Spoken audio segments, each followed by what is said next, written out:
You're doing it all. The meals, the laundry, the appointments, the emotions, and you still feel like you're failing, by the way, not to mention you're wondering when in the world someone else is gonna help around here.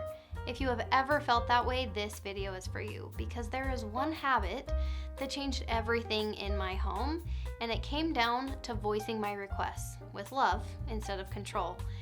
It didn't just change how my home ran, it changed how I felt in it. So stick around, because this might just be the shift that you have been waiting for.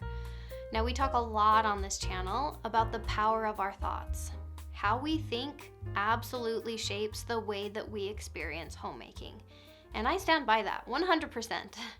But I also know this: sometimes all that mindset work can leave moms wondering, why does all the change fall on me? What about the rest of my family? Do I just have to think happier thoughts while doing all the work? So today I want to answer that, because peace doesn't just live in your brain, it also lives in your relationships. And since a relationship is defined by our thoughts about that person, we need to make sure that we feel peace about how that person is contributing in the home. So let me tell you about mornings in our house. I used to dread them, absolutely hated them. I would be rushing around, there's kids everywhere, backpacks, breakfast, lunches, 1,000 questions, while my husband took his time in our bathroom getting ready for work. And my blood would just boil. He wasn't doing anything wrong, but I was fuming with resentment. Why didn't he think to help? Why isn't he offering more support for me? Why is it always me? Until one day I realized something very humbling: I had never asked. I was hoping for help, even expecting the help, but never actually voicing it. So, through some tears, I'm not gonna lie, I hit a breaking point. I decided to say something. It would mean a lot to me if you took the kids to school in the mornings on your way to work. And just like that, mornings changed forever. Not because he read my mind, but because I finally opened my mouth. I had chosen my words very intentionally, made sure I was coming from a place of love instead of resentment. And it was so quick and easy, I could not believe that I had waited so long to ask. Instead of resentment, I felt supported. You're already wondering, but what if you ask and they don't help? That will be coming up, so don't worry.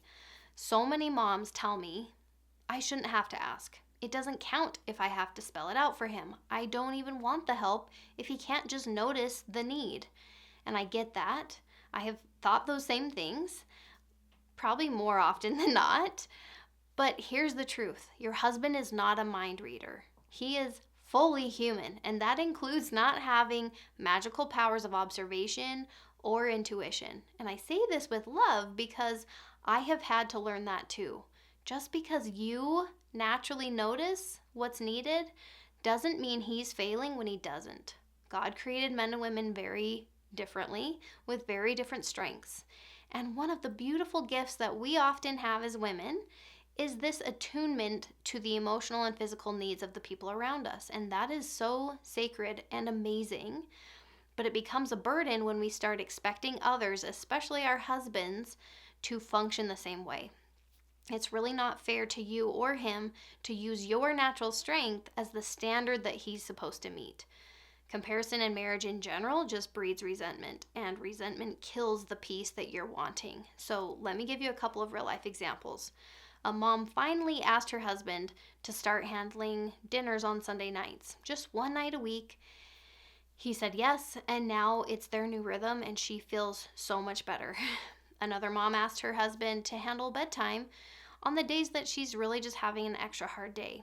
He doesn't do it like she does, but it gets done, and she has learned to appreciate that he is doing it instead of criticizing how he's doing it. Do you see how different those approaches feel as opposed to the he should just know, right? There's a feeling of peace and support and confidence in those requests. And it's the same with our kids, only here it's even more clear. It's our responsibility to teach them how to contribute to a home. And yes, modeling is so powerful. When they see us calmly cleaning up and setting boundaries and serving with love, that for sure teaches them so much. But modeling isn't enough by itself. We also need to make those verbal requests. Kids learn through that repetition and clarity and direct instruction. They will not be able to grow into something that they have never been invited into. They need to learn those skills and hear that that's expected. So what this might look like is maybe asking your teenager to help unload the dishwasher. He groans, but he does it, and you decide not to take the groan personally or criticize the groan. Maybe you let your preschooler know that part of his responsibility at bedtime is putting their own dirty clothes away in their hamper. Or maybe telling your 8-year-old, I would love your help wiping the table after dinner. All of these things may not be something they're excited about. They may not be thanking you for the opportunity that you're giving them, but they're learning and you are teaching. And beyond thinking that everyone should just know to help, let's be honest. Voicing a request is very vulnerable. You're opening yourself up to being ignored or met with resistance, or even worse, you are opening yourself up for disappointment. That's a risk that you're taking. So of course it feels hard. It feels very uncomfortable. And so what do we do instead? We protect ourselves by staying silent. But silence doesn't protect peace. It protects that resentment and actually blocks the opportunity for peace. Peace grows in clear, loving communication over and over and over again. So let's break down what that communication actually looks like, because how we make a request matters in a very big way. There's absolutely a more helpful and a less helpful way to go about this, and one that's going to be more likely to succeed. So I want you to try this phrase. It would mean a lot if. This phrase does a few different things. It communicates the emotional significance to you of the request. It stays gentle and open, and it gives the other person room to rise to that instead of to react. So a few different examples. It would mean a lot if you could pack the lunches this week while I'm helping the kids get dressed. Or it would mean a lot if you rinse the dishes before putting them in the sink. It really makes cleanup so much easier for me. Or it would mean a lot if you could sit with the toddler while I cook. It just helps me feel so much calmer. So along with that verbiage, my other tip is to stay future focused as much as possible. It's totally okay to express that you've been feeling stretched thin or even resentful, but instead of launching into this whole list of everything that they haven't done, try shifting into a small specific request for the future. So instead of, you never help me at night, I always have to do bedtime alone, try, I've been feeling overwhelmed at bedtime lately. Would you be willing to do books with the kids tonight? It would mean a lot to me. Or instead of saying, you leave your socks everywhere and never notice the mess, try, I'm trying to keep the living room tidy. Could you help by putting your socks in the hamper when you take them off? Small change, huge shift in energy. This kind of communication invites, not accuses. It opens instead of closes. And over time, your home begins to change, not because you demanded it, but because you invited your people into it with love and clarity. So if you're still wondering, but what if they don't respond well? Let's talk about that next. Let's be honest, sometimes you do make the request, you do it in the right way, and your family still drops the ball. Maybe they say no, maybe they just don't do it. And that's where the real work for us begins. One mom told me, I asked my husband to fold the laundry, he said sure, and then he forgot. And I spent the rest of the night slamming drawers just to prove a point. And I laughed with her because I have totally been there so many times. But here's the invitation. Can you make a request without tying your emotions to the result? Can you choose to feel calm and steady even if their answer is no, or even if their follow through is slow?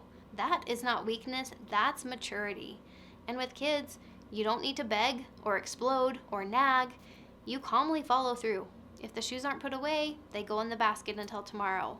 Or if you choose not to help clean up, you're choosing not to play after dinner. No threats, no drama, just truth, and you are modeling peace even if they're not modeling that same peace. So, last scenario, what if you really are doing everything, and you're exhausted, right? Let's go there. So if you're thinking, Cassie, this all sounds lovely, but I am the one doing it all. My requests are ignored every single time. No one steps in. First of all, I am so sorry. That's very heavy. And here's what I want to gently offer to you. If you're doing it anyway, how do you want to feel while you're doing it? Do you want to feel victimized and angry and underappreciated? Or do you want to feel clear and grounded and empowered? You get to choose how to feel. And that's why we talk so much about that, because we don't have control over these other people. We never will.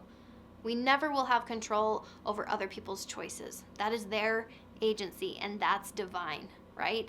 But we can choose to think things like, who better than me to do this? No one else sees it right now, but I do, and I'm proud of that. Or who better to do this than a strong woman who cares? You could even think, this isn't fair, but I'm still in control of me and I'm making this choice.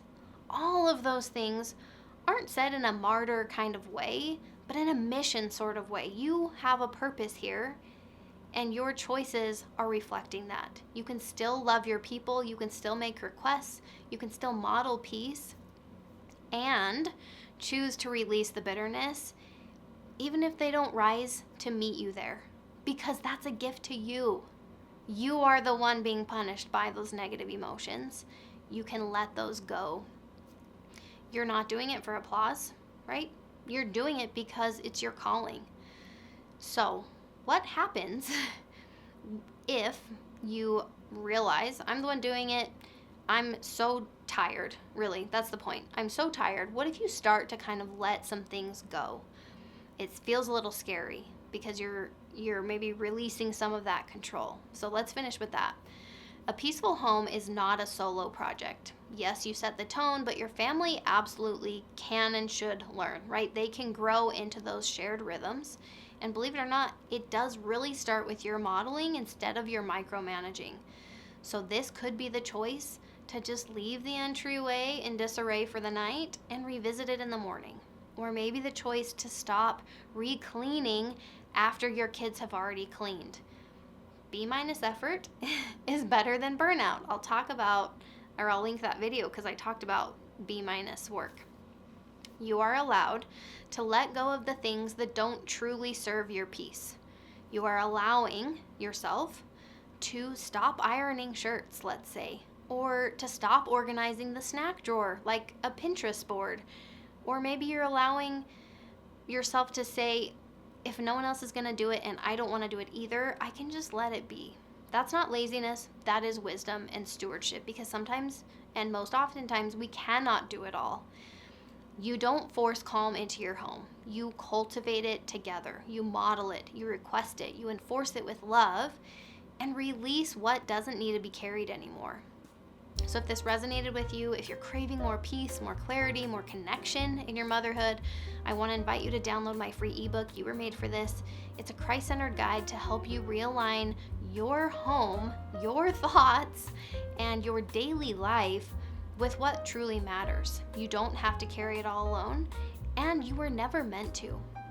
Now, if you're worried that your house will absolutely fall short of the Pinterest perfect standard by the time you let some of these things go ahead and watch this video next to gain a lot of confidence in what you're doing. You're really amazing, and I'll see you really soon.